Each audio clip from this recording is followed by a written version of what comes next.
Back on again, mate. Back on again. We are minus Alex, though. Alex was going to join us, was he not? What happened to Alex? So Alex was going to join, but he's got plans for Valentine's.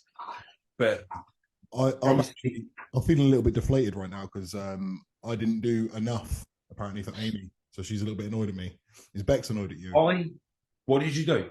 Well, I said to her, I said we should go like have a nice stay in a hotel or something, like but where I didn't get her a physical present, she was just like, "Well, you don't seem to care." See, what's the point if you live together? I'm the same way. What's the point in going to a hotel, spend a couple £100 when you can just bang in your bedroom? It's like the same thing. I know, man. I think, just people like, and I don't even blame her. Like, I'm not like slagging off kind of thing. She just likes the gesture. She likes to know that I care. Do you know what I mean? And yeah, I feel a little bit, like I said, I feel a little bit deflated. Like she just get flowers. No. Did you? Oh shit. I did that. So then I said to her, tomorrow we'll go to Vista Village. So I'll just get a like bag or some shit because we can't. The thing is, we can't go out for like food because I'm dieting. Yeah, we can't really, and she's dieting too. It's not. It's like Yeah, I get that. So maybe I feel a bit stupid now. It's kind of my own fault. So when we finish this podcast, I'll probably go and grab something. Better late than never. Like if she can see me giving a bit of effort, that's going to count for something. You reckon? Yeah. Mate, yeah. Not so sure. You didn't convince me. You did a post. I got told off that. She was like, "You never post me on your social media." Okay, I'm like, she's like, "You just wait for me to post it and you just repost it." I'm like, yeah. Yeah. Well, she said that to me. So this morning I posted us, and she didn't really react the way I wanted her to. I thought she was going to be really appreciative, like, "Oh, that's so sweet," but no, she didn't. So she was just like, "Yeah, whatever." Yeah, basically, yeah. Mate, I'm in the doghouse. Like I say, we had a bit of a tiff about 10 minutes ago, so I'm like, it's all good, it's all good. But we should talk about some other stuff. Then it's going to lighten the mood. Right. So what do you want? So we obviously had a couple of points of discussion. Yeah. So yeah, well, you and me have been talking like via inbox on Instagram, and we thought like, well, it's sort of like quite interesting subject for us to talk about. But also, I think I said on the last podcast, which will have just been released now, I'd make notes. I make notes about stuff that sort of like winds me up, and then it's like talking points for the podcast. Yeah, so I like put notes on my phone. So I've got like little things. Like, I've got a shitload of questions as well. So if we ever get to that, we can answer the questions as well. What do you reckon? Should we run for a couple of questions or run through the things that we were talking about? Run for a couple of your bits, and then we'll go through some questions, and then we'll talk about prep. And okay. Well, actually, let's talk about prep first. Go on then. Let's talk about the interesting stuff. Yeah. Tell us what gear you're on. Yes, that's everyone's favorite subject. So yeah, we want to know what gear you're on. Yeah. So 300 milligrams test E, just changed to test P. Then 1,000 milligrams of Masteron. Is that Master E? Yeah, I've kept it as Master E. He wants Master P, but I don't want to pin all that time. Oh, bro, 10 mil. Yeah, so instead I've kept it at Master E. 300 Tren A. Okay. And 50 Anavar daily. Okay. That's reasonable. Yeah. For 6 weeks out. I'm like 5 or 6 weeks out. 6 weeks like that. So, yeah. It's 6, isn't it? Second. Is it 6, isn't it? Yeah, maybe. But yeah, I don't feel like I'm on prep. It's so weird. Like it's just happening, and it just feels like normal. Like it doesn't even feel like prep. I know. I feel the same way. I'm like, it just doesn't feel like any different to. Yep. I feel better, in fact. Yep, I agree on that one, mate. I agree on that one. So yeah, how about you, gear wise? Let's go. Mine it hasn't. Oh, well, actually, it has. So, I don't know if I said it on here or just on my podcast, but so I'm on 700 test prop, 700 Masteron, 200 Tren. Yep. And as of Monday, we've added 50 mgs of oxys. Okay, so 16 plus the oxys, which would be 350, just under 2 grams total. Well, actually, on that subject, What about growth hormone? What about fat burners? So we just said this off camera. Actually, he cycles my cleanse, so I was on 40 mcg. Yeah. I run that for a few days, then 80 mcg, then 120, then 160. So the top dose was 160 mcg. Now we're back down to 40 again, and we're going to do exactly the same. How long did you run each increment? It was. I said it was a few days. It was more like each one was probably a week, probably. Okay. Yeah. Okay.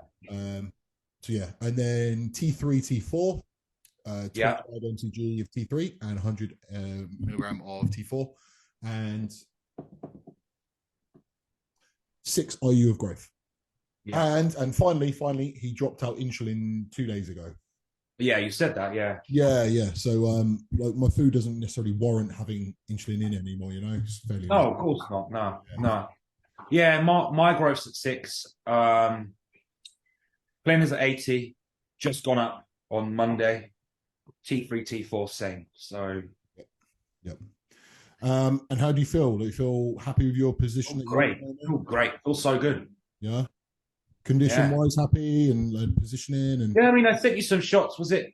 Yeah. Yes. Yesterday was it? Yeah. Yesterday. Yep. I think yesterday. Yeah. I actually took a couple today of. It was actually a side tricep, and I was like, "That actually, I'm actually when that comes in, I'm trying to fucking find the when that comes in, that's going to look quite. Oh, I can't find it. Because it's a video to take screenshots. Yeah. I got some side tricep. I quite like my side tricep. The lower body was a little bit awkward, but maybe you can see. This was today.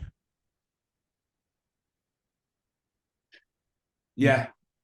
See, I do the opposite. I do the opposite leg. Okay. Yeah, you know what I mean? Yeah. So you put your back's almost like a Dorian style. You know, like Hunter Labrada, how he does it. Yeah, I know. My ass is looking like massive. I was actually surprised. Oh, here we go. You're keeping hold of your ass at the moment, then? I don't know whether it's because I actually trained my so just like that. Right, yeah. So I do not. I feel like you. And then I bring it forward. Yeah, okay, I do that as well. Do you know what I feel like? So show the first one again. Before I've just got rid of the video. Basically, I feel like you might be better off being a bit more upright. So, in fact, upright torso and leg. So if I quickly show you the master at work, what straight leg? I'll show you. If I just get Dorian up, Dorian used to fucking nail it. Bear in mind, my torso is long, so he's more upright. Oh, okay. Do you know what I mean? So your front leg was too far forwards. Yes. You see what I'm saying? Okay. Do you know what? That's the first time I actually tried a side tricep. Oh, okay.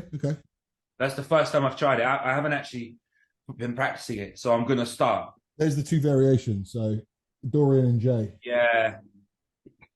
Yeah.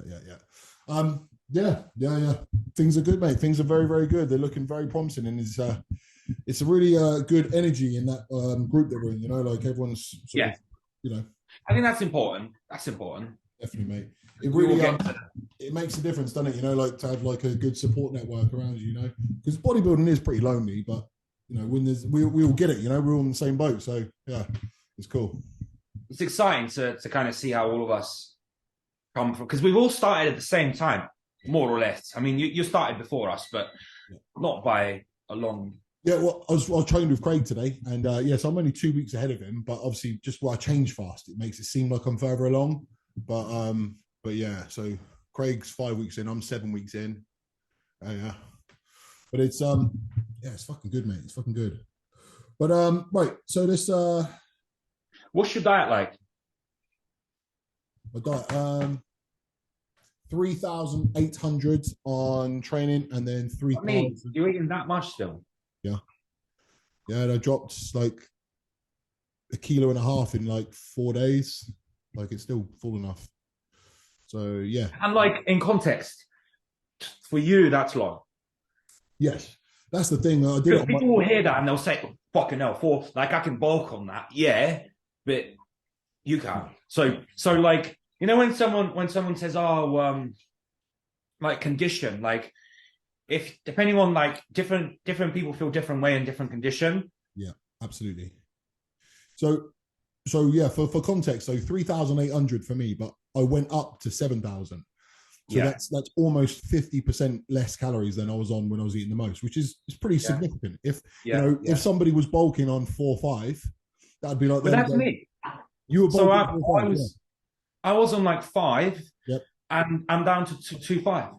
Yeah, there you go. So so that's exactly. So it's always relative, and I said that on my vlog. It's like it might seem like I'm eating a lot, but relative to me, my experience level, my body weight, and it's not a lot. It's fucking nothing. Yeah. And you're not really getting refeeds or anything like that. No, Martin's not really like that. He might give me so it's in prep so far. It's been 7 weeks, and I've had burger and chips once. Yeah, but it wasn't because I truly needed it. I wasn't struggling. It's not anything to do with hunger or struggling or anything like that. He likes to see how it sits on you because he likes to carb up with chips. So that's it. How about you? You haven't had any, have you? Oh, I don't need them yet. Like, well, this takes us into the point. This takes us. He said to me about oh, maybe we'll put a refeed. I'm like, bro, I don't need a refeed. I'm like, I've still got a load of body fat to drop. I'm like, what for? It literally just slows you down. My performance is spot on. It's like the best it's ever been because I'm leaner. My recovery is great. Like, what does it achieve at this point for me? What does a refeed achieve?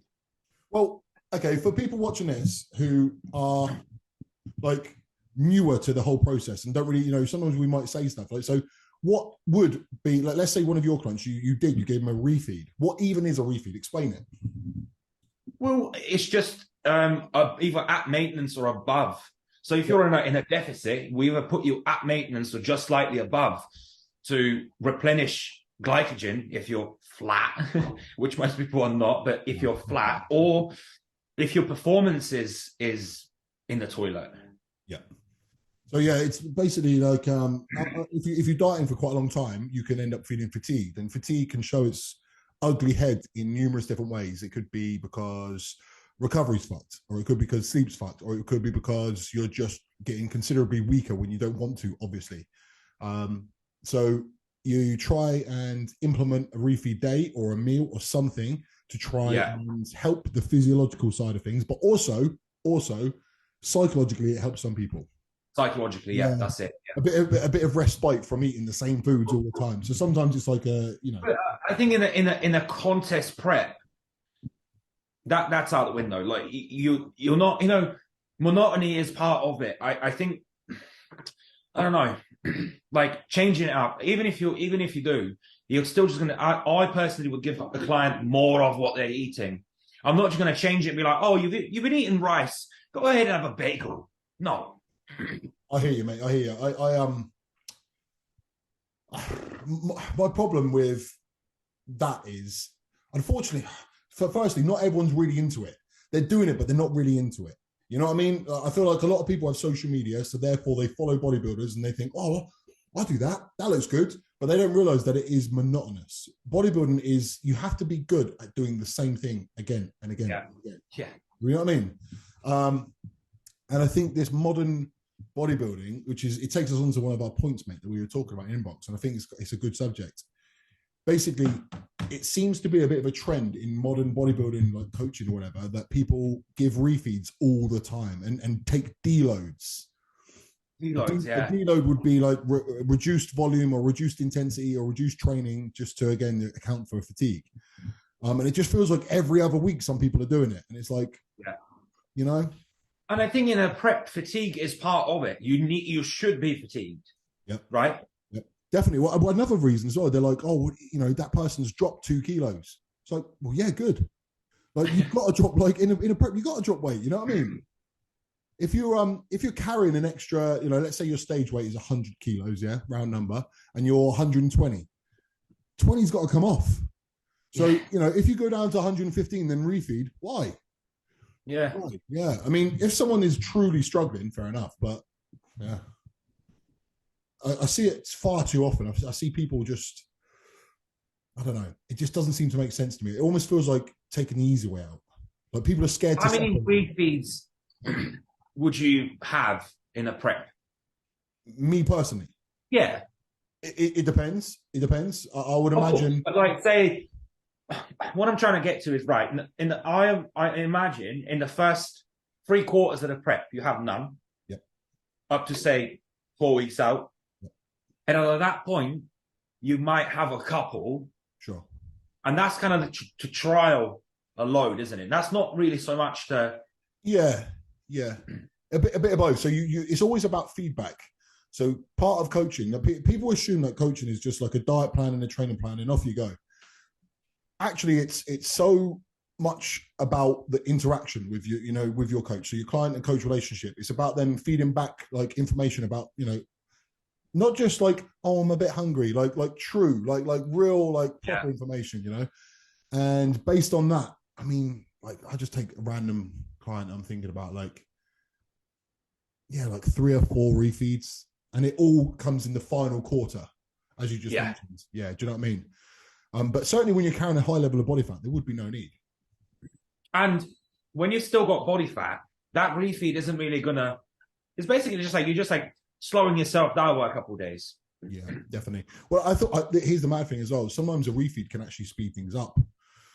So sometimes you might be your body starts to stall at a certain once you've been eating a certain amount of calories, which is quite low for a long period of time, your body starts to down-regulate its metabolic rate. And start slowing down the fat loss. So instead, you have a refeed, and ideally that then offset the fatigue, and you can start losing again. But is that enough? Is that enough? One day or a meal of, let's say, at maintenance or just above, to offset weeks and weeks and weeks of fatigue? I don't think so.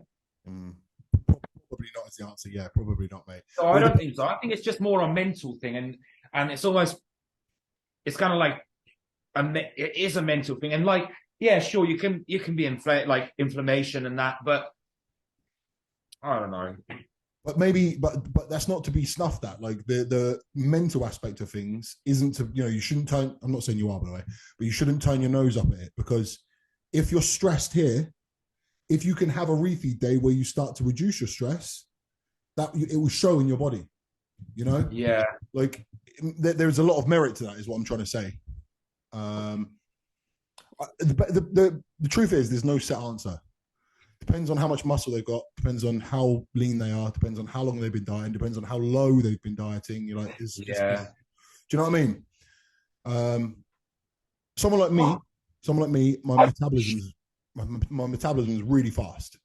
So I could probably have a two-day refeed. 2-day refeed, yeah. Yeah, by about 2-3 days later, I would be like lower than what I was when I started. You know what I mean? My body weight might shoot up a little bit, then it would come right back down again. But then some other people, you give them like one meal and they shoot up like several kilos. And it's like, whoa, shit. Yeah, but is that because they're taking the piss and going out and fucking having a blowout? I don't really know. I feel like I'm too trusting sometimes. Yeah. I can't see how, because how will that make sense? You're not giving someone 10,000 calories, you're giving them 1,000. But you've been coaching long enough now to realize how people's metabolisms are quite considerably different, aren't they? Two people's. Yeah, of course. So, a really good one, and we always talk about him, but Louis. So me and Louis are similar size in off season. We're both 6'3" Yeah. And we're both similar body weight, about 290 to 300. Yeah. Our metabolisms are quite literally like chalk and cheese, like complete opposites. If he ate what I ate, he would get fat and I would get lean. Like it's just mad. Yeah. So sometimes it might seem like the client is cheating, but I just think some people's metabolism is just not very quick. I mean, metabolism it's like an adaptive thing. It will adapt, but I don't know. I think in a prep, if you give someone 500 calories, or because like you're gonna give you might give them like 150 carb on top of their normal, right? So you're talking like You know, if you give them 200 carbs, 800 calories, that's not like insane amount. Yeah, I agree. But have you done that before and it's made an impact? Me? Yeah, have you given a client like a 200 extra grams of carbs and then they've gone up in weight? Oh yeah. And what do you think that they're telling the truth, or do you think they've gone over? Oh, what you mean that I've given them 200 and their body weight shoots up? Yeah, yeah. By not by a lot, like that. Or because if it did, I'd question that. Well, isn't it funny how 200 grams of carbs, which is 800 calories, makes their body weight shoot up? Like, if they're that depleted, isn't it mad that it makes someone's weight go up? I would expect it to come down, actually. 100%, 100%, because you are offsetting stress and fatigue, definitely. I think I've already said this on one of the podcasts before, but like on my carb loads, I kept losing weight. Every time I'd put in like 1,000 grams of carbs, I'd come back the next day lighter because my body was fucked. You know, like when you're in that kind of condition, it's it just comes with the territory. You know what I mean? Well, for me at the minute, I'm not. I don't want to do refeeds. I just want to push on, and especially like with a fast prep, fullness doesn't matter. You know, it doesn't matter. Yeah, you need to be in condition. Yeah. That's the thing. It's like a bit of a buzzword, isn't it? Like talking about fullness all the time. It's like you got to get flat to get full. You know what I mean? Some people would say that you can push it too far. I bring off that body fat, and then once it's off, then you can play around with variables. That's certainly where my head sits. I think fullness is a word that a lot of people that don't come in shape like to use. Oh yeah, but I was really full. Yeah. Right. No. I was full of the house. No, you were just out of shape. Do you know what? Like this is like goes out to like body weight. You know, like people were talking about. You see it on like the Olympia. They'll be like, "Oh, Samson is like 290 pounds 3 days out," and you're like, "Well, he's too heavy." Because if he came in at like 280, he'd be better.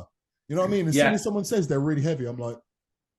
Do you remember that year that Rami come in and he's like 315 and everyone was like, "Oh, that's not good." Yeah, 100%. He was sixth or something, wasn't he? He was like fifth or sixth. Remember? Yeah. I mean, and then as soon as he came down and he stopped forgetting about body weight, he won. Oh, mate, it's so. If I wish I could get through to more people on that subject. Yeah. Fuck your body weight. Fuck your body weight. It does not matter. You're better off being 5 to 10 pounds lighter, but in shape. You know what I mean? So I've actually had this chat with a client of mine. He's actually really good, but he still needed another 5 kilos maybe to come off his lower body. He's actually an older. He's in the masters. AJ. No, Dan. He's got a massive upper body, but we're trying to bring his legs in. I'll show you.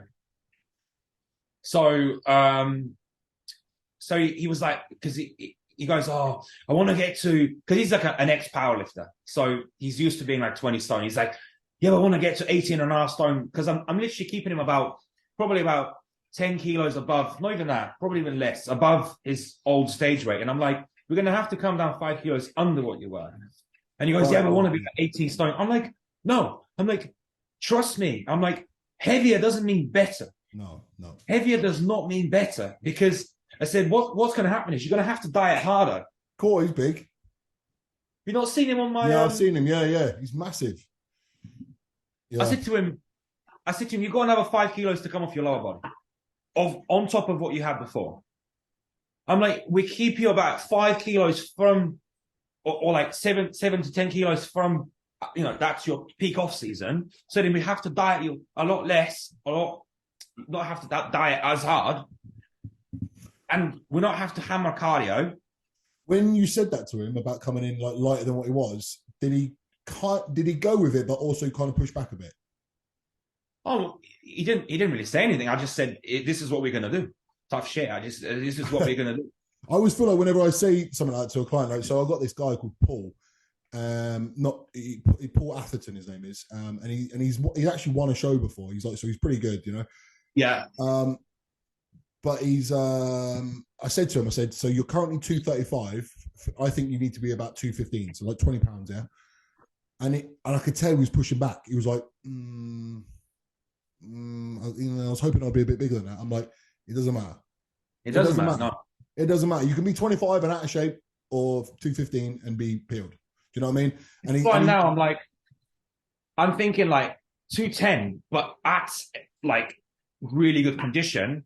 Yeah. Is because I can be 220. Because I was talking to Louis and he's like, "Oh, I reckon you could be 220." I'm like, I can be, but you don't want to be. But I won't be. Yeah. To do well, I think you need to pull it right down. It's funny because it's all guesswork, and ultimately, it just doesn't matter. No, it doesn't matter. It doesn't matter. It doesn't matter, and it's ironic because I talk about it quite a lot, Bodyweight, on my Instagram stuff, and but it actually doesn't matter. It actually doesn't matter. I think again, like when you come in heavier and you say, "Oh yeah, but it was really full," and then you're like, "Yeah, but I was 240 on stage." Doesn't matter. I mean, yeah. So you're 20 pounds over where you should be. Yeah, 100%. Anyone can come in at 240. Hold on a minute. My Zoom just said that I need to upgrade to Pro. I fucking upgraded ages ago. So anyway, we might cut out in a bit, but fuck it, carry on. So, yes, refeeds, modern bodybuilding, getting in condition. Yeah, that's it. Yeah, people are so obsessed by their scales, mate. And I have so many conversations with clients about it. And men get so obsessed by being a certain number. Women get obsessed by being less. Yeah. And if they put on weight, they freak out. And men are the opposite. When it starts coming off, they're like, whoa. Well, my weight actually held for about 10 days. And mind you, we've done 2 adjustments. So we dropped food and we've upped cardio twice. And it just would not budge. But I was getting leaner and I'm like, I can see that. So I'm like, it's fine. Yeah, definitely. Overnight, I dropped it to 6 pounds. Like, I know. How the fuck? What? 6 pounds? Yeah. What was different about that, like, day or? I think just I didn't even feel any different. That's a lot. Like, considering it wasn't moving, and then boom. Yeah. So it happens similar to me, but not that extreme. Sometimes there'll be nothing for a week, and then all of a sudden, it just comes off.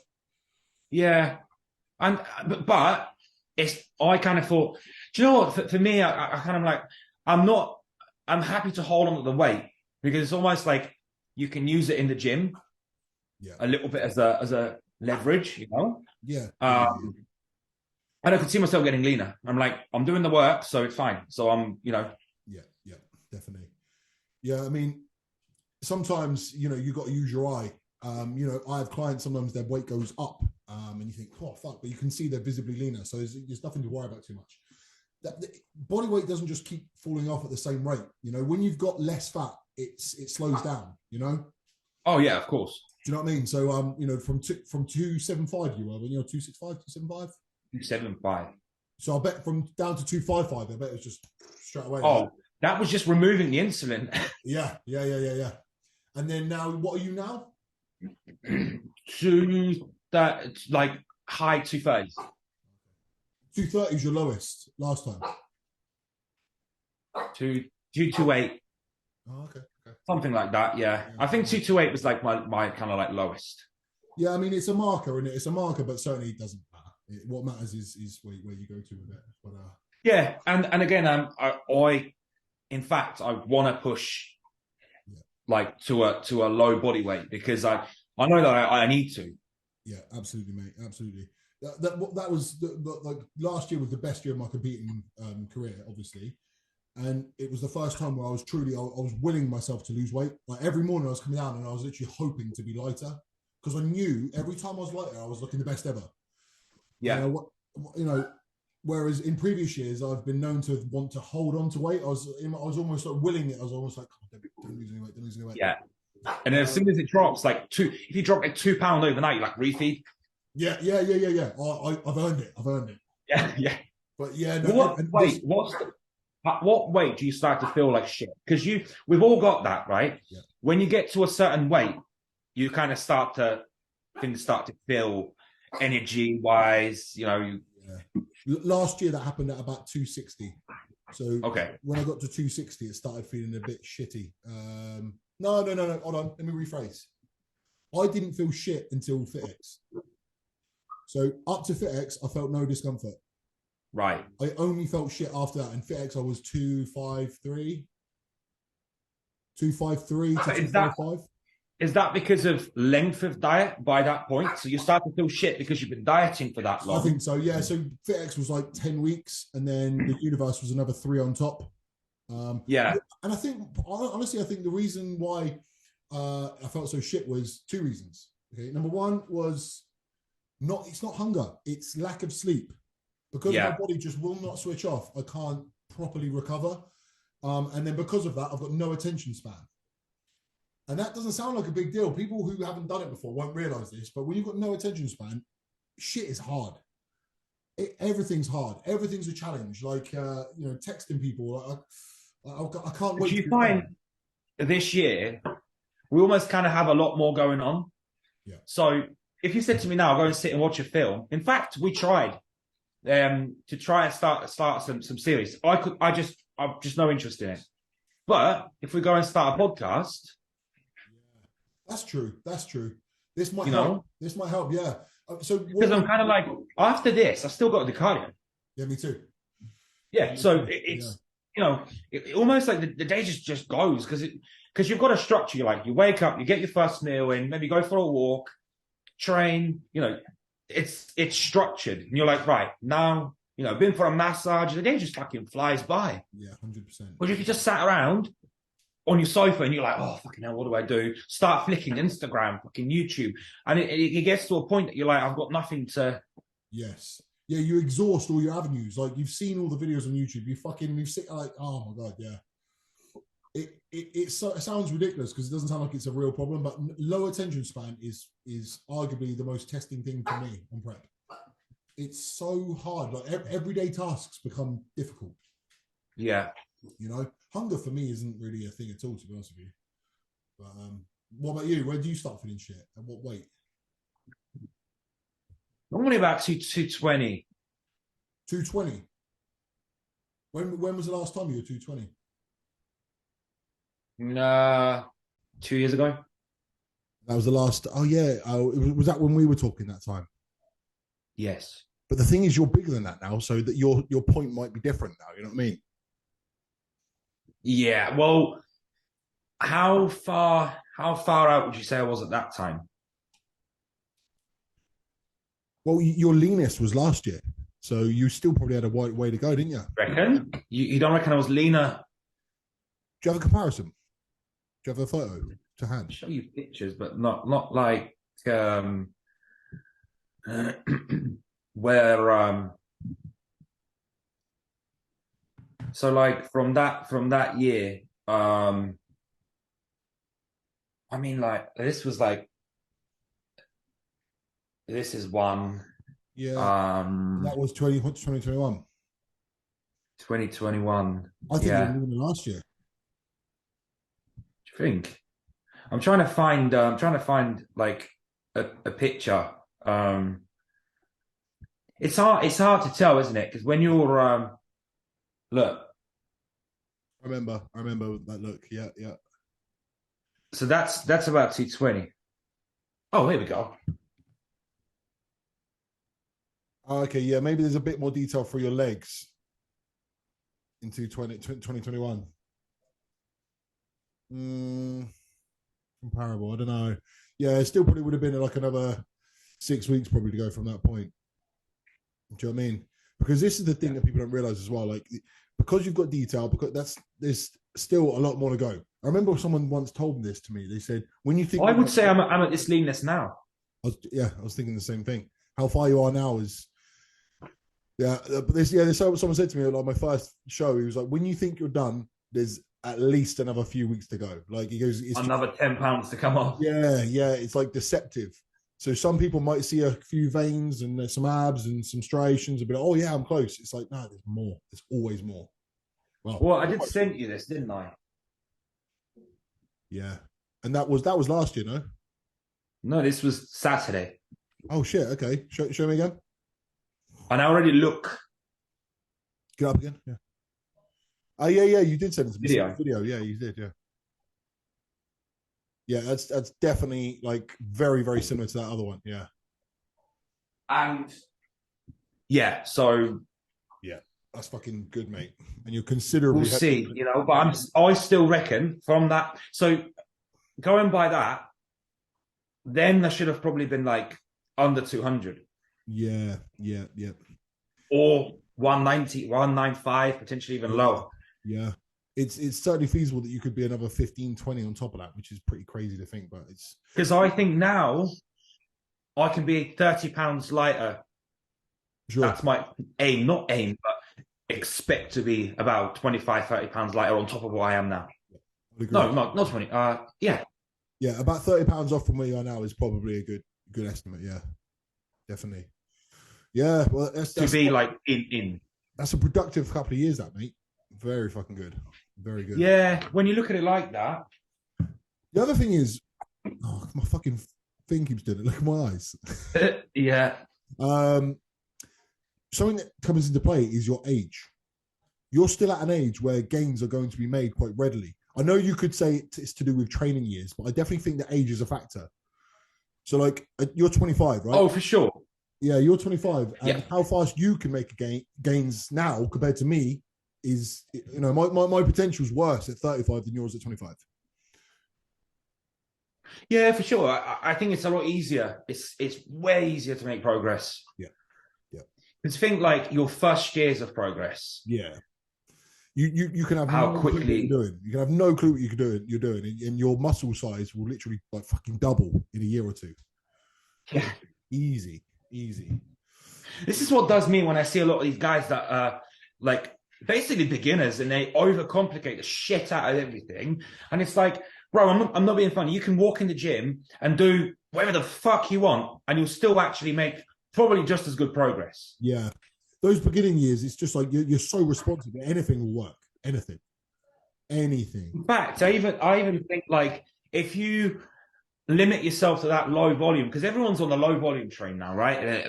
Back off set and the loading set. And it's like, I think actually more volume is probably better for someone that's starting out and a beginner, because at some point you'll take it to failure.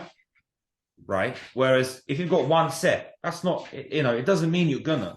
Well, I think for a beginner can absolutely a beginner has to do higher volume, has to, right? Because how much stimulus can I'm okay, brand new, you can do anything, but like 1 year in, you're not going to be strong enough. You're not going to be able to create enough stimulus from a loading set. What are you going to load when you're like 18 years old? Most people, they squatting 120 at 18 max. Oh, I don't even think like. Yeah, you know what I'm saying. So it's just you can't create enough, so you have to go high volume. It's one or the other, right? It's either lower volume with a lot of intensity or higher volume to create the same outcome, right? Yeah, well, I actually kind of prefer. Because I literally just answered that on my Q&A about the split and kind of like volume and like sets and reps and stuff like that. And I'm like, I don't track it at the minute. Oh. I make it up on the day. I'm like, right, it's back. What do I feel like training? And I'll do whatever exercises. I might do 3 sets. I might do 5 sets. I don't know. I just kind of make it up. You find that hard to then track though? I don't track it. This is the point. I don't track it. So you just work hard relative to that day? Yeah, basically. That's it. But I leave the gym and I'm like, my back's fucked. Every part of my back is pumped. Mm-hmm. I'm like, I know that I've done enough. Well, would you not say that you gravitate towards the same sort of stuff anyway? The same exercise? Oh, so, yeah. Yeah, do you know what I mean? Like, as much as you do what you want, but it's pretty much the same stuff, isn't it? Oh, yeah. I mean, of course. Like we've said this before, like for legs, like how many options have you got? You're always going to have a leg extension. You're always going to have a leg press. You're always going to have a hack squat. But it's almost like, well, where do I put that within the session? Sometimes I might do it last. Sometimes I might do it first. I get that. You know? Yeah, definitely. Yeah, so, sometimes as well, I might be doing an exercise and it just feels good. And I'm like, fuck, I'll add another one in. You know, like I'll add another set. Yeah. Just for the fuck of it. But I honestly feel like for someone who's like newer to training, like not as experienced, I feel like things need to be trackable to a degree, right? The more experienced you get, the more you can just think, you know what you can and cannot get away with. Sometimes, not sometimes, a lot of the time, people come to hit plateaus They hit But plateaus. you don't think actually people set themselves limits to how much you can progress because of that? Oh, if I do more than 2 sets, I'm overtraining. Oh yeah, fuck me. That's Like, yeah. I'm not being funny, but like back when we first started out, you'd go in the gym and you do chest, and you're like, right, 3 different flies. You're going to do a dumbbell fly and a high cable fly and then a fly from here. And then you're going to do an incline press and a decline. And it's like 6, 7 exercises, 3 to 4 sets. And you'd leave and you'd make progress. And now it's like, no, you can't do that. It's like, yeah, I get it. I think one of the reasons why things should be trackable is purely because so many people, and I'm not talking you or I, because you or I were always quite fortunate. We could progress quite easy, but a lot of people don't. They don't. No. Like I've got clients all the time that they struggle to get over certain barriers and certain, like, you know, and yeah. And if you don't know what's going on, then what do you even change? What do you even change? Yeah, I mean, I think with like that client that you showed us that he was using a 17 kilo, he was pressing this dumbbell pressing the 17 kilos. I mean, you know that we'll never do that. No, yeah. We always have like the effort factor is always in it, so it doesn't matter, you know. Yeah, absolutely. I've got this one guy. I don't want to embarrass him. Like we talk like as friends, you know, like when you get on with a client really well. It's so frustrating watching him train legs. Like he's nowhere near failure, and he puts on a face to show me that he's struggling. Right. But I can tell, like it's moving really smooth. Yeah. Right. And he knows that he's getting to the end of the set, and he knows it's not difficult enough. So he starts going. Right. Because he's trying to sell it to me that he's failing. And I'm like, right, I don't know if you ever come across this. It's like, it's quite frustrating. You want to reach failure, not like pretend to reach failure. Like fucking, just actually do it until your body doesn't do it anymore, you know? And that's it. But when it comes to... I'll tell you what that's done though. I don't have a logbook. I don't have a measure of, I need to do this many sets, this many exercises. That's removed that anxiety before the gym where I'm like, fuck, I got a Smith squat 6.5 plates, fuck. And I did that last week, so I need to repeat it, it'll do better. And that creates a massive anxiety in your head. Whereas now, I don't have that. I don't have that. I turn up to the gym and I'm like, I'm going to do this. Yeah. I don't, part of me misses being strong, but part of me doesn't because of what you just said. I used to quite literally lose sleep over thinking about it. Like, you know when you put your head down and you think about it and you get an adrenaline dump in your body, and all of a sudden you're wide awake and you're, oh fuck, you know, because you know that you're about to squat 300 kilo for fuck's sake. And I actually explained that to someone yesterday. I said to him, I like to change my exercises because my kind of longevity with machines doesn't last. Right. So I can go on a machine and within like 3 or 4 weeks, I'm maxing it just because like my body just naturally gets strong. Like you're the same way. Yeah. I get strong quickly, and it's always like I would rather not. I would rather go from the hack squat to the pendulum to the, you know, so that way I'm not actually getting that strong that quickly. I'm not saying I'm fucking, you know, stupid, like, no, but relatively, if I go on the hack, let's say on the side X hack, I'll be doing 4.5, 5 plates, right? Within about 4 weeks, I can be doing 7 on there. No doubt. You can add a plate a week for sure. Sure. But that's not good. No, yeah. That's not good because that deep tissue joints. Yeah. Central nervous system, and I think that's how you end up burning out your central nervous system because you get so strong so quickly, your body's not used to that. Yeah, 100%. As you say, it's almost like nicer to. I wish it went up incrementally, like a couple of like 2.5 kilos aside, but it doesn't. It goes up squats. I thought I would try barbell squats because I hadn't squatted in, because I posted an old barbell squat video and he got a ton of like likes, and I thought I missed that. I'll do it again. I did like 180 for like paused 10s or something, right? The week after I did 200 when Louis came in training with me. And it's like, no, you know, I don't want to do that. 100%. It's when you start fucking it. Do you know what? Then the session becomes about that. Like the other stuff that you're doing is just whatever. Like you're just solely thinking about don't get injured. Do you know what I mean? Like your brain is completely in the squat, and it becomes. And you end up getting so psyched up and so almost exhausted. So then the rest is just a write-off. Yeah, absolutely, mate. Oh, by the way, there was something I wanted to say. There's this guy. He always comments on my videos. Hopefully, he's going to watch. And he gave us a couple of questions that I thought we could answer. And because I read them and I thought, oh, okay, yeah, we'll give that a go. Who is it? His name's Isaac Jordan. Okay. So shout out to Isaac Jordan. He gave us a couple of questions, and I thought we could answer them. So, he's really positive, to be honest. He sort of bigs us up, kind of thing. Sorry, mate, just finding it. Here it is. Okay. Who would you say the top 3 bodybuilding coaches are in the UK? I think we might have talked about this before, right? We've said this, yeah. Okay, so the next one is, if money wasn't an issue, would you hire a coach like Matt Jansen, Chris Aceto, or do you think there's no difference between them compared to current coaches you work with? I think there's a huge difference, because with Matt and those guys, we're not going to get a look in. Because I know people that have hired Matt Jensen. I know people that have hired. And it didn't go well. They don't get a fucking response. Yeah. Half the time, they're not even the ones answering the fucking check-ins. Load of shit. Do you know Sean Barber, who was going to come on the podcast? Yeah. Yeah, he was with Matt Jansen, and Matt Jansen just stopped replying. Yeah. He paid fucking like 3 months up front. It was like $3,000. And they want you to pay like $3,000 up front. Yeah. Bro, it's bullshit. Paid him loads of money and he just ignored him. Oh my God. Yeah. Because this is it. They can do that, and then they'll fuck those guys off, and then they'll coach their pro athletes for free, and you know. Yeah, definitely. I'm not too fussed about that. Like, I really like mine because I just like being with him. It's like we've got something good going, but I'm not like. I mean, Martin is still one of the top in the UK.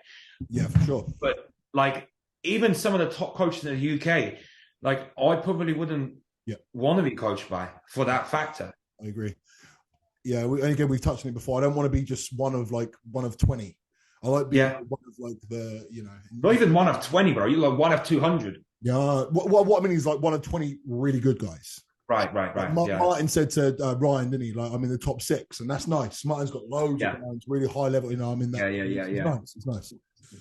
But even at that point, a lot of these guys, they'll have like 200 people, and you might be one of the ones that is getting that like attention, but what about the ones that like, because you're a high level bodybuilder. Most people aren't you. Anyone who's got 200 clients, like, all that says to me is you're a mug if you go with someone with 200. Like this, if you want a true service, like a proper service, and I'm not like you and I, we don't need babysit, don't get me wrong, but some people do need attention. They really, really do. Yeah. There's those clients, and if you've got like, let's say 100 of those, and then 50 like good ones, and then 50 okay ones, but you've got 100 people who need attention, there is no way. Some of my clients I'm talking to several times a day, every day. I have those, because they just need that. Like, I have someone like submitting his body weight every single day, just for the fact that it's an adherence. It helps that person to, and I'll just like send a thumbs up or reply, oh nice, or but it's that kind of. Yeah, absolutely. I think I worked out one time, actually, 200 clients, right? Say you're giving every client half an hour per week. That's not a lot, because when you think about, you have to account for, you look at their current plan, but obviously you have to read the feedback. You have to give them feedback on training. That can take longer than half an hour. Yeah, and then updates, and then just a general chit chat throughout the week. Say it's half an hour per client, right? 200 clients, times that by half an hour, that's 100. Like 100 hours, right? Non-stop work. There's no way you're doing that. So you're saying, right, at that rate, 100 hours, you're putting 10, not even more. It's got to be like close to like 14, right? 14, let's see, 14 times 7, 98, right? So to get to that, to do that, to give every single one of your clients half an hour of your time, you're spending 14 hours a day, non-stop. So from 7 a.m. till 9 p.m. Forget your own training. Answering questions, nothing else. Yeah, nothing else. Yeah, no. Bullshit. It's a load of shit. That's bullshit. No one's doing that. No, I agree. So do you know what? Do what the fuck you want, right? But if you're someone who's going with someone with that many clients, reconsider, because you want to be, you want someone to actually give a shit about you, not just a fucking number, you know, conveyor belt. Just work it out. It's actually pretty simple. As you just said, doing nothing else. 14 hours a day. Doing nothing else. Not training, not even going for a shit, bro. Not even going for you haven't got time. That's it. You got to wake up at 7. At 7, let's say I sit here at 7 and I don't leave until 9 p.m. That's bullshit. Anyone that says they do that, fucking bullshit. Liar. Yeah, no, I agree. Yes, it is complete bullshit. Yeah, I'm not sold by it sort of shit. As I say, I've got a good thing going with Martin, but I'm not really fast. I would happily go to someone lower level. When I say lower level, I say lower level, because there's still really good people. They're just not as popular. Yeah, and I think this exactly it. But with that shit, no fucking way, no chance are you giving your 200 people. I actually, like, now in prep, I got rid of about 15 people in January, because I just thought, right, I'm starting the year, I'm going to get rid of everyone that stresses me out. I was at 60, I'm now at 45. I had actually 2 people that I took on, so 47 I am now, right? And that's my ceiling. It's funny you say, I'm actually at 45 as well, and I'm happy. I don't have a desire to go higher. I'm cool. No. because I have a nice balance in my life. I'm able to do this with you. I'm able to have time with my girlfriend. I'm able to train when I want. I'm able, and it's like, it's balance. Yes. I don't want more than that. And I think almost before, when you first start, it's almost like trying to take on as many as you can, because one, you're learning. So you kind of want, like, the more people you've got, the more you're actually learning. But now I'm like, right, I want the good people. I don't want these, kind of like, they're not fun to work with. They're not going to stick to the diet or whatever. There'll always be excuses. It's just like... Well, we had a conversation the other day as well, didn't we, about who's more fun to coach, men or women? Right. So very, very roughly, we did a pro and a con, right? For me, cons of going with men is that they obsess about steroids. And they quite often will push back a little bit. Like, if they're like a bigger guy, they'll think they know better. But the pros of going with guys, having guy clients, is the changes are more dramatic. You can speak more honestly to them, generally, without upsetting them. Yeah. There's more variables, as in steroids and other things, and even like training. More tools, yeah, more tool. More the training method is more closer to what you do. Yeah. And also, lastly, like things like food, right? I can tell a guy at 10 o'clock at night, mate, you're short on protein, go grab a steak. And he will. And he'll go and grab a steak. You try telling a woman to go and cook a steak at 10 o'clock at night, she'll be like, again, there might be a woman watching this going, well, I'd fucking do it. I'm talking generally. Yeah. So yeah, especially on a lifestyle, when it comes to a lifestyle client also. So you give me a pro and con of women. Again, it's hard to generalize, because women, men and women, you got men that listen, you got men that don't. But I find that women, for me, are like, I tend to get on with them quite well. So I've actually had quite a positive experience working with women. So it's like, you tell them you do this, and that's what they'll do.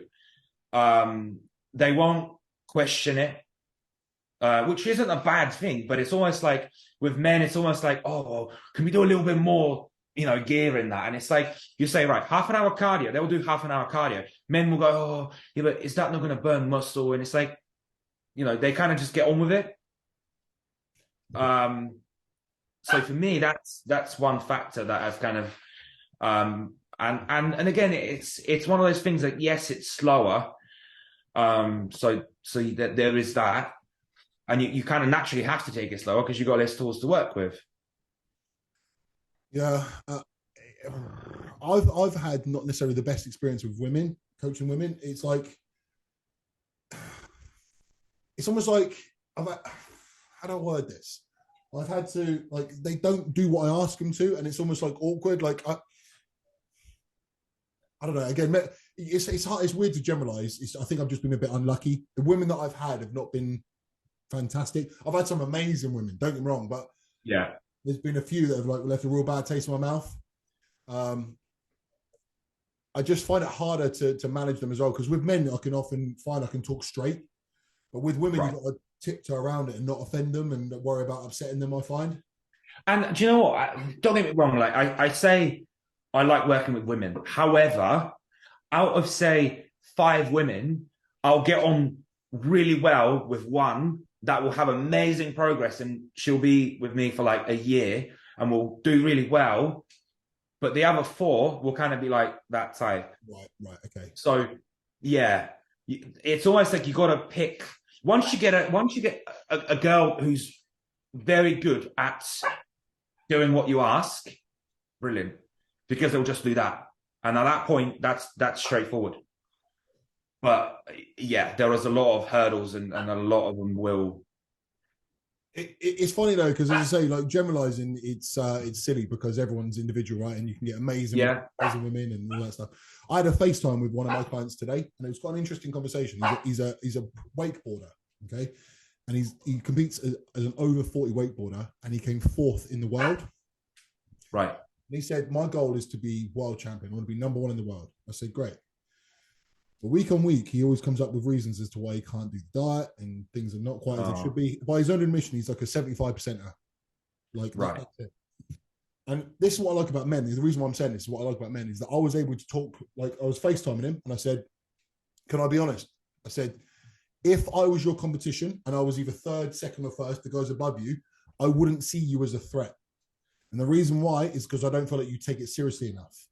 I said, "If you want to be world champion, this 75% attitude just isn't going to cut it. So with all due respect, you're not going to be a threat to me because I know I'm going to be given 100%. This is what I said it to him, and he went, "Okay."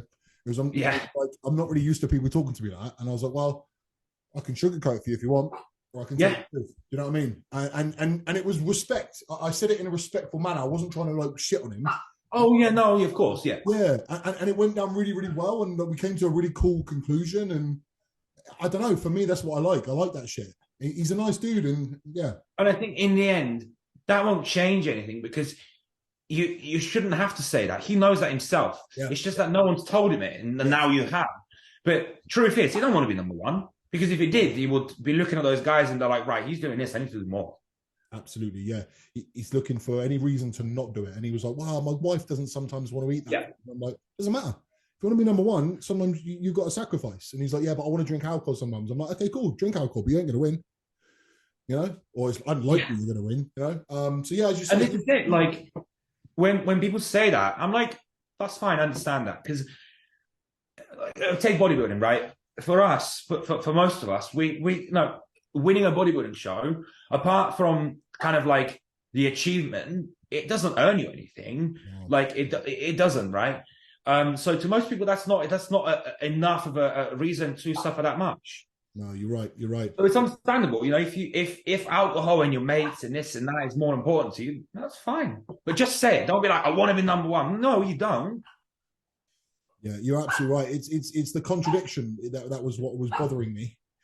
It's absolutely fine to go and drink. You can drink all the fuck you want. Like, I'm not your fucking dad. Do what the fuck you want, but you're not going to be the best in the world if you do. When's the last time you drank?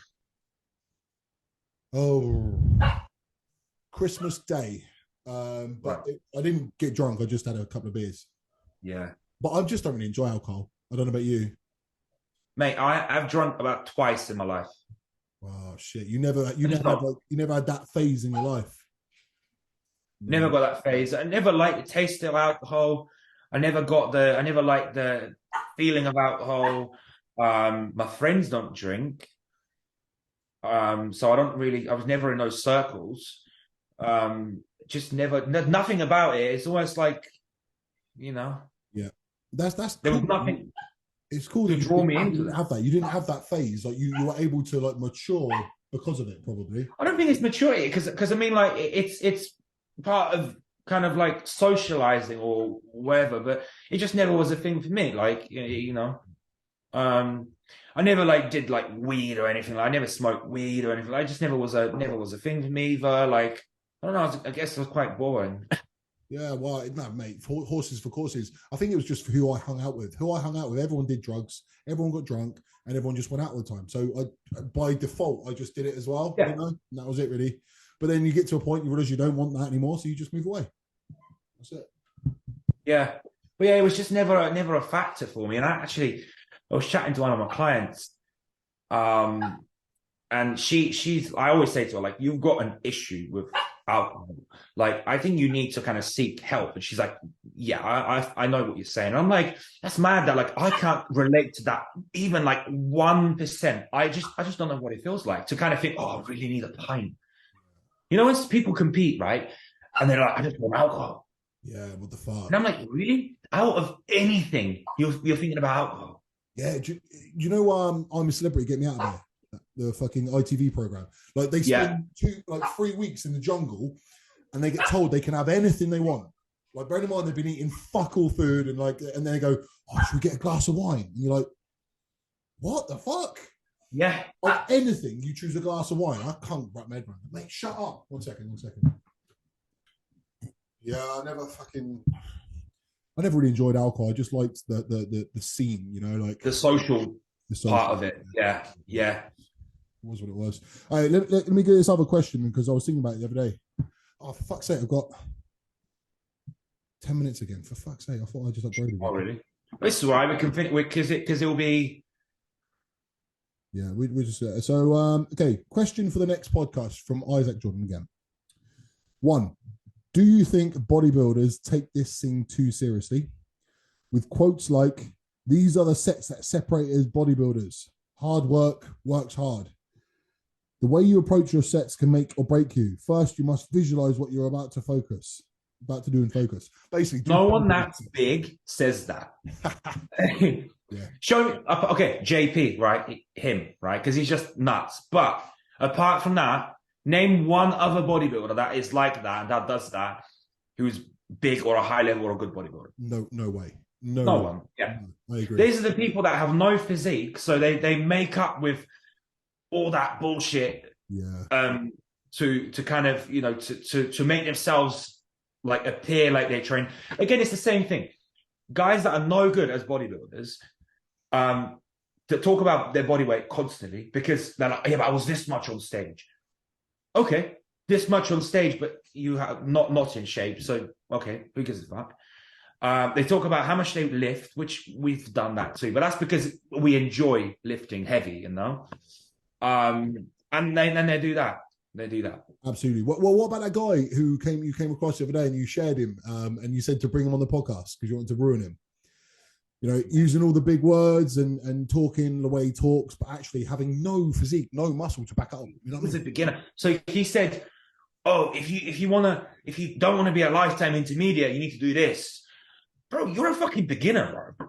Madness. Would you imagine going to like a seminar of a guy like, you know, you're like trying to tell you about how to run a business and all his businesses went under.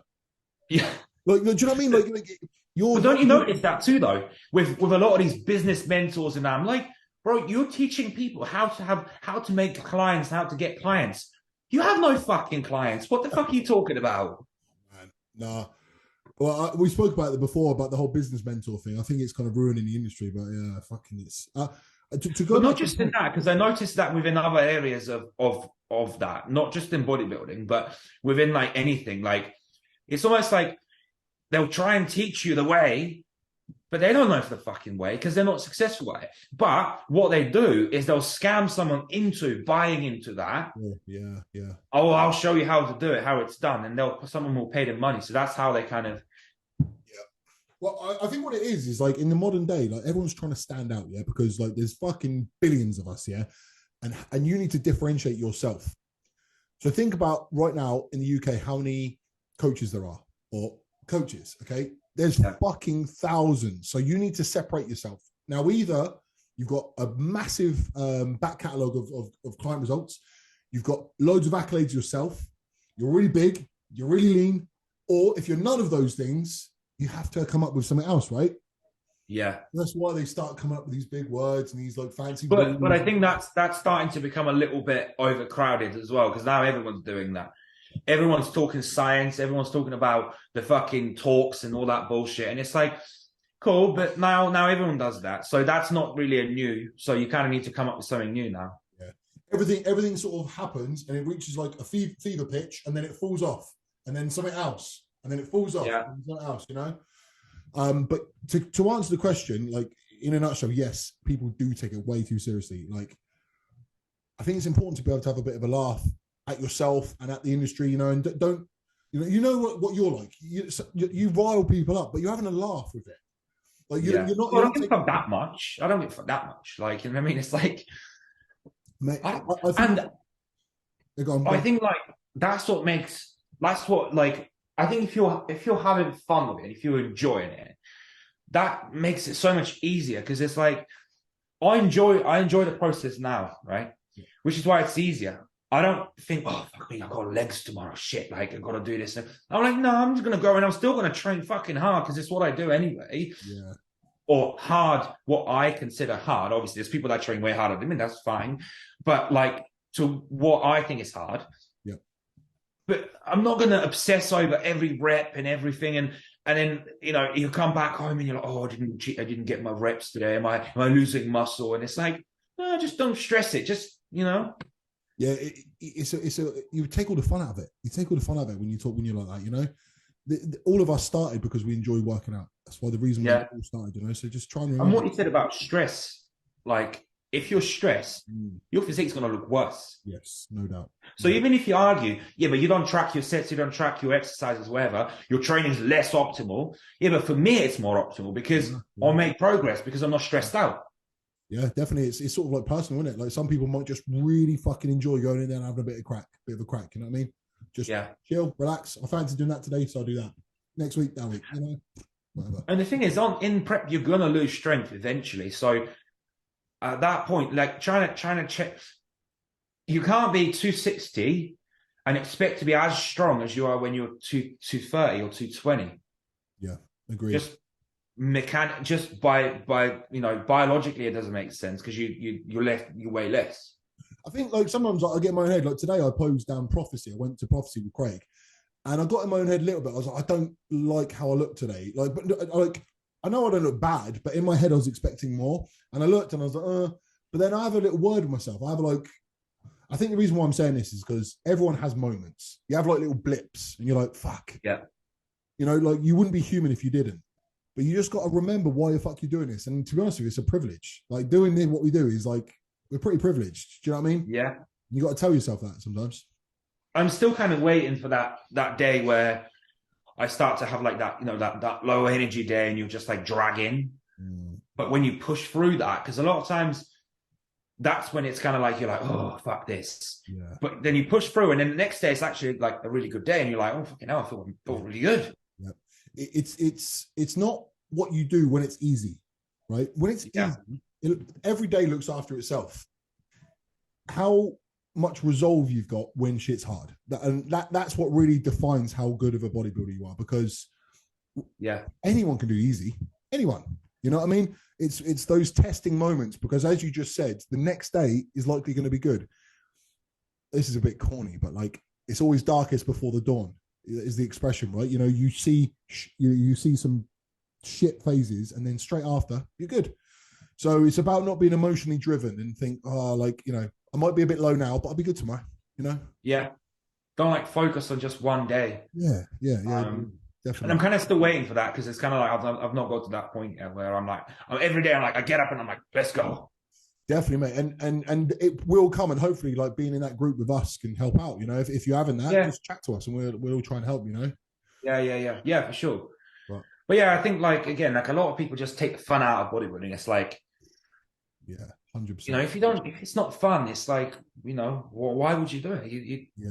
It's not rewarding enough in a monetary sense. It's not rewarding enough in a recognition sense. Like, you know, you're not gonna go up to someone in the shop and be like, oh, I just won my bodybuilding show. Like, oh, that's amazing. Like, what show was it? Who was it? You know, like, no one knows that shit, bro. We know that, but like no one else knows that shit. So you've got to make it fun for yourself, you know? Yeah. And that's what I mean. People see like someone in shape And as I say, they romanticize with the idea of it. They think, oh, that'd be cool.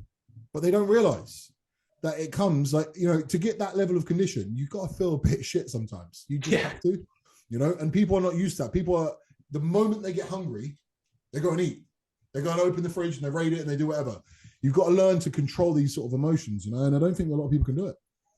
Almost what you put in that story last night. People make it out like it's harder than it is. Yeah. It's not. It's really not, is it? It's not that hard. Yeah, just following a diet plan. I mean, taking it to the extreme of stage, I will agree it's a little bit hard. But just a normal, everyday person following a diet plan, no, that's not hard. Yeah, but even at that point, there's harder things to do, right? When you think, when you set yourself like, because it's like sometimes I'm like, oh fuck me, it's gonna be so, like in past, and now I'm like, there's actually way harder shit. Yeah, 100%, mate. It's not that hard in the grand scheme of things. Could be a lot worse. By the way, we're gonna have to finish up, mate, because it's gonna end again. So yeah. Are we gonna leave it here, or are we? Yeah, we'll leave it there. We'll do another one. There'll be another time for it this week as well, if you fancy. Well, I'll catch you later on. All right. Good to meet you again. Cheers, bro.